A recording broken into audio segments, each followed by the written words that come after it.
Vamos a crear un nuevo proyecto. Para eso vamos a ir a Archivo, Nuevo Proyecto. ¿Sí? Vamos a ver que el código con el cual vamos a hablar, o sea, le llamamos proyecto a un trabajo, a una canción, cuando empezamos a trabajar, entonces se le va a llamar proyecto.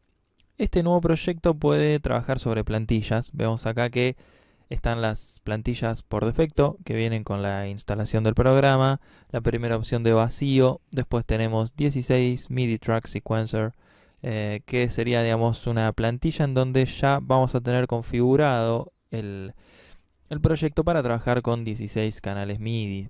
Bueno, yo los que les recomiendo es cuando estamos comenzando a trabajar, arrancar con el proyecto vacío. Es decir, que no nos cargue ninguna preconfiguración ni de canales, ni de envíos, ni de procesos, ni de instrumentos, sino que arranque vacío, justamente sin ninguna configuración, y que nosotros vayamos a realizar lo que necesitamos. Sí, la mejor manera de aprender para arrancar es justamente tener que hacer nosotros todo y no cargar ninguna preconfiguración ya de fábrica. Entonces vamos a poner como un nuevo proyecto en lo que es plantillas, vamos a poner vacío. Más adelante vamos a desarrollar y explicar justamente cómo trabajar con plantillas, que a la hora de trabajar realmente es muy práctico, pero a la hora de aprender no es muy recomendable. Entonces, lo que sigue es seleccionar carpeta de trabajo. Esto va a ser el lugar en el cual se va a alojar todo el proyecto. Cuando me refiero a todo el proyecto, me refiero no solo al archivo que se va a encargar de leer los archivos de audio y de leer las configuraciones de los procesos, que es el archivo propiamente del proyecto, sino también a las carpetas en donde se van a alojar los archivos de audio, ¿sí? En esta carpeta que nosotros vamos a seleccionar ahora, se va a alojar la sesión, que es el archivo, el CPR, que es el Cubase Project, y también se van a alojar todas las carpetas en donde se van a ir justamente guardando los archivos de audio, los archivos de imagen, en el caso de trabajar con video, los archivos de video también. Entonces es importante que esta carpeta la seleccionemos en algún disco de una velocidad recomendada para lo que es el audio digital, que es de 7200 revoluciones. En el caso de estar trabajando con un notebook, los discos que vienen con las máquinas, con las notebooks, son discos bastante más lentos. En este momento no me acuerdo puntualmente, pero 5400 o tal vez un poco 6000 revoluciones están aproximadamente. Entonces no es recomendable trabajar con el disco interno de una notebook porque justamente la velocidad de transferencia es más lento y en el caso de estar trabajando con varios canales, vamos a poder empezar a escuchar ruidos digitales en una primera instancia y si seguimos exigiendo a la máquina vamos a tener cortes en las transferencias de los archivos, lo cual no es muy recomendable justamente. Entonces, para eso es recomendable utilizar discos externos que se comuniquen por Firewire o por USB 3 en el mejor de los casos, sino bueno, USB 2 también, pero en ese caso también vamos a tener un límite en la cantidad de canales que podamos utilizar por la velocidad de transferencia del USB. Entonces, seleccionar la carpeta de trabajo, recomendable utilizar un disco interno, en el caso de tener el disco en el disco C, puede ser donde estén trabajando, si no, si tienen otro disco, es recomendable trabajar con otro disco. Yo en este caso trabajo con otro disco externo, que para lo que es la grabación de hasta 5 o inclusive unos 7 canales funciona bien.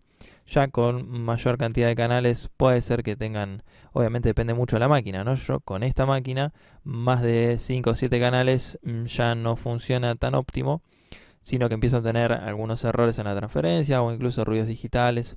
Incluso a veces cuando ya grabé para lo que es el monitoreo, sucede que cuando se utiliza un disco externo hay unos tiempos que son los tiempos que tarda en activarse este disco, ¿no? El disco mientras que no se usa está apagado. En realidad no es que esté apagado, sino que no está funcionando.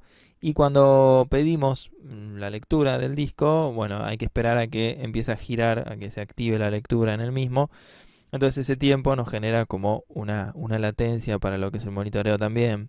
Entonces lo ideal para trabajar en estos sistemas es una máquina que tenga el disco interno. Por eso hago la aclaración de las notebooks, porque las notebooks tienen discos internos pero que son más lentos, entonces solamente podemos utilizar discos externos. En ese caso es recomendable que sea por FireWire o USB 3 ahora, que es una velocidad bastante actual de lo que es velocidad de transferencia.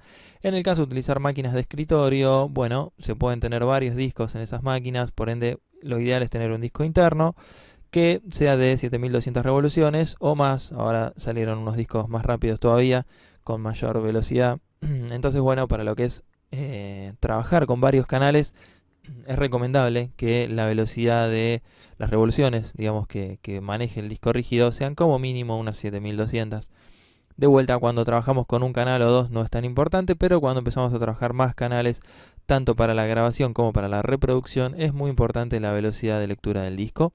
Entonces, bueno, aquí cuando seleccionamos la carpeta de trabajo, no solamente estamos seleccionando en qué carpeta lo vamos a guardar, sino cuál va a ser el soporte que va a condicionar nuestra grabación, ¿sí? O sea, el disco que se va a encargar de grabar estos archivos.